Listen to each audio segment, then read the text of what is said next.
মাছি ভাইরা ব্যারেজ থেকে মাছ তুলে বিক্রি করছে। কি মাছ আছে গো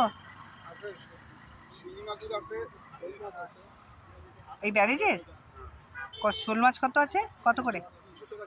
300 টাকা কেজি। চিংড়ি নেই না?